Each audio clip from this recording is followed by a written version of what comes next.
again. Thank you so much for giving me the floor.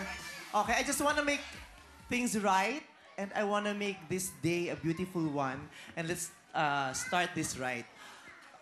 Okay, alam naman po natin yung mga issue, di ba? May mga malaking issue na lumalaganap ngayon.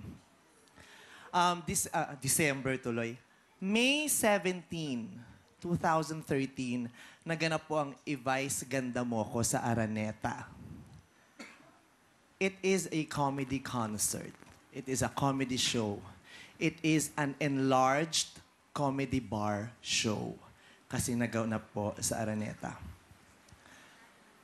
After 11 days, kahapon, may mga lumabas pong issue. Na may mga na-offend, may mga binato sa aking issue na meron akong nalampasang linya, na meron ako mga sinabing hindi maganda, na meron ako mga taong sinadyang saktan, may mga tao akong natapakan. So, ang dami pong lumabas sa Twitter, sa social networking, sa news, ang dami. Pero hindi po ako nagsalita. Kasi gusto kong pag-aralan ang mga pangyayari. Kaya hindi po ako nagsalita. At gusto kong i-take ang sitwasyon nito ng may tamang pag-iisip. Ayokong gamitin ng galit para mag-react. Ayokong gamitin ng pagiging immature para makipaglaban. Gusto kong maging matalino. At kahit matalino po ako, kahit sinasabi ng ibang tao na marunong ako, matalino ako, merong mga taong mas matalino sa akin at mas nakakaunawa. At humingi po ako ng tulong. So tumawag po ako sa tanggapan ng ABS-CBN, tumawag po ako sa mga big bosses. Nakipag-meeting po sa akin si Tita Cory Vidanes. Pinatawag po nila ako. At sinabi itong issue, itong kumakalat na issue ngayon. Ito po ay tungkol kay Miss Jessica Soho at tungkol sa sinasabi nilang jokes ko about rape victims. Na meron daw ako mga jokes about rape victims. Tinanong nila ako, ano bang take mo rito? Anong gusto mong gawin? Sinabi ko po sa kanila, sa mga big bosses, na hindi ko naman po kinakailangan i-justify ang joke ko o bigyan ko ng magandang katwiran ang joke ko. Ang joke ay depende sa tao kung paano mo tatanggapin ang joke. Hindi lahat ng joke ay matatanggap lahat ng tao. At walang kahit isang joke na pinagtawanan ng lahat. Lahat ng joke may taong tatawa. At lahat ng joke may taong hindi magiging pabor sa joke na ito. Ngayon, sinasabi ko na po na sinasadya man o hindi sinasadya, may na-offend akong tao. Alam ko sa sarili ko yun at tinatanggap ko. Maaaring na-offend ko nga si Miss Jessica Soho. Bukod kay Miss Jessica Soho, marami pa akong naging karakter sa mga jokes ko. Nabanggit ko rin po ang pangalan ni Miss Chris Aquino, ni Mr. Boy Abunda, ni Mr. Kim Atienza, Mr. Gas Abelgas, Miss Pia Hontiveros, Miss Nancy Binay, Miss Grace po, at marami pang iba.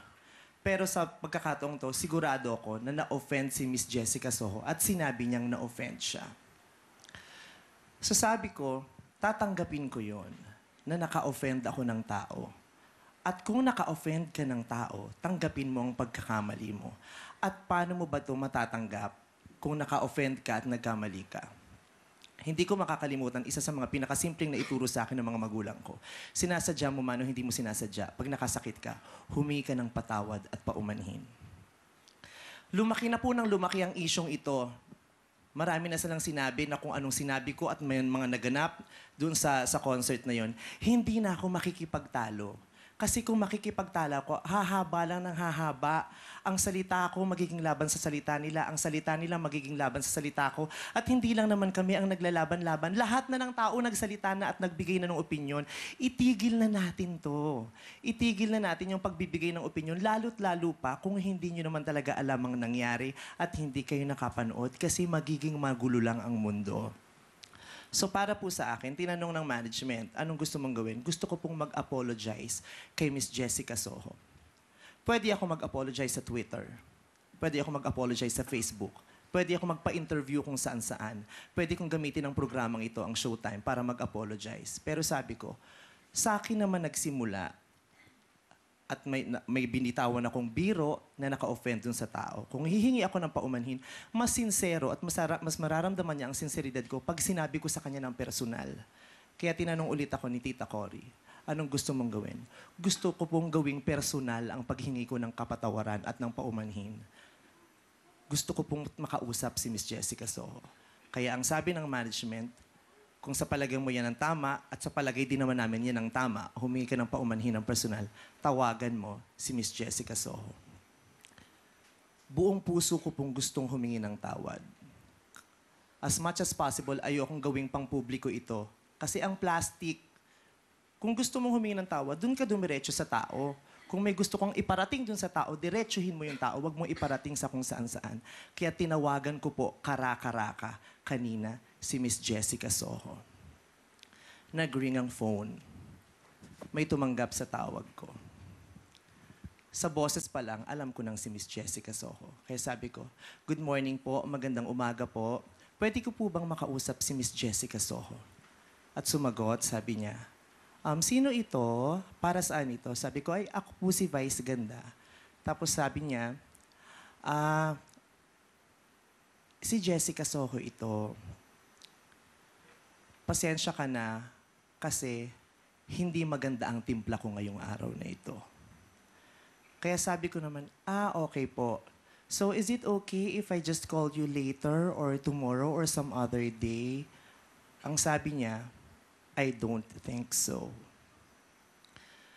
So sa pakiwari ko, maaring nasasaktan pa siya. Nasasaktan pa siya, nagagalit pa siya, hindi pa siya tapos doon. Hindi niya pa ako kayang patawarin. Kaya hindi ko nasabi kung anong gusto kong sabihin. At nung sinabi niyo po, Miss Jessica Soho, na you don't think na gusto niyo akong makausap maybe tomorrow or some other day or later, kaya ngayon ko na lang po, gagawing pampubliko ito para makarating po sa inyo. Ako po talaga ay humihingi ng paumanhin. Humihingi po ako ng paumanhin. Opo, yun po ay isang biro na maaaring sa inyo ay hindi magandang biro. At kung hindi po magandang biro yun at nasaktan ko po kayo talaga, humihingi ako ng paumanhin, patawad po. At ipinapangako ko po sa inyo, hindi na kayo magiging kasama kailanman sa anumang tema ng pagtatanghal ko. Yun lang po ang nararamdaman ko at naiisip kong tama kong gawin para makabawi ako kung nasaktan ko po kayo. Yun lang po. Humihingi po ako ng kapatawaran. Kung di nyo po ako kayang patawarin sa ngayon, sana po balang araw mapatawad nyo po ako. Dahil inuulit ko po, yun po ay isang biro lamang. Katulad po ng sinabi ko bago pa magsimula ang konsyerto ko, na lahat ng mangyayari doon ay biro lamang. Tungkol naman po dun sa issue ng rape, na ginawa ko raw katatawanan ng rape nung gabing yon. Lahat po na nakapanood nung gabing yon na nasa konsyerto, umuwi ng bahay nila na walang naalalang ginawa kong katatawanan ng rape. Pero hindi ko na ulit i-justify kung anong ginawa ko, kung anong ginawa kong tama o kung anong ginawa kong mali. Hindi ko na po i-justify. Gusto ko lang pong klaruhin sa lahat na hindi ko po kailanman gugustuhin kutyain ang sinumang rape victim. Wala ako pong intensyong masama na pagtawanan ang mga rape victims. Alam ko pong seryoso ang issue tungkol sa rape. Kaya hindi ko po ginawang seryoso na pagtawanan ang rape victims. Wala po akong intensyong masama. Gayunpaman, kung meron pong nasaktan, humihingi po ako ng paumanhin. At sa mga lahat po ng nakisali na sa isang maliit na issue nito na pinalaki na nagmukhang national issue na nagsimula sa isang simpleng biro. Kung hindi niyo po nagugustuhan ang pagpapatawa ko, paumanhin po sa inyo. Kung hindi niyo po ako nauunawaan, paumanhin po ako sa inyo. Sa mga nakaunawa ng mahusay sa mga biro ko, maraming salamat. Ako po ay tao. Mukha lang po akong kabayo. Hindi po ako perpektong komedyante. Alam ko po sa sarili ko, nakasisiguro ko na hindi lahat ng jokes ko ay nakakatawa. At wala naman pong komedyante na lahat ng joke ay nakakatawa. meron at merong isang taong tatayo at magsasabing, hindi naman ako natawa. Depende yan sa kung paano mo tatanggapin. Gayunpaman, sa lahat po ng nasaktan ko, buong puso, mula sa puso ko, sinasambit ng dila ko at lumalabas sa bibig ko ngayon. Hindi lang basta idinidikta ng ibang tao at ng utak ko, humihingi po ako ng paumanhin. Hindi ko po sinasabing hindi na ako magkakamali. Bilang isang tao, alam kong matapos ang paumanhin na to, sa pagtahak ko sa mundong to, magkakamali at magkakamali ako. Kaya magkamali man po ako, hindi po ako magdadalawang isip, tanggapin ang pagkakamali ko at humingi ulit ng paumanhin. Kaya sana po, tapusin na natin ang isyong ito. Mas maganda, pinapanalangin ko na mapatawad ako sa lahat ng mga nagsalita rin sa akin ng masasama, lalo na yung mga hindi nakaunawa at hindi naman nakapanood at nakarinig lang. Okay lang, hindi ako nagagalit. Kung di nyo ako nauunawaan, ako ang uunawa sa inyo. Maraming salamat po. And on that note, group hug na lang muna tayo.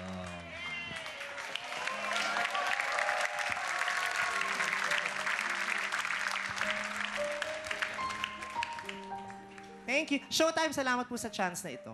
And thank you. Maraming salamat din, Vice, at least nailabas mo kung ano man kailangan ilabas mo. Maraming salamat. Oo, alam mo, kaya kong umiti kasi sincero at talaga ako. Hindi ako nakikipaglokohan. Hindi ko... Ayoko makipag-away. Diba? At wala wala sanang taong gustong makipag-away at lumikha ng away. Kung nagkamali, pasensya na po.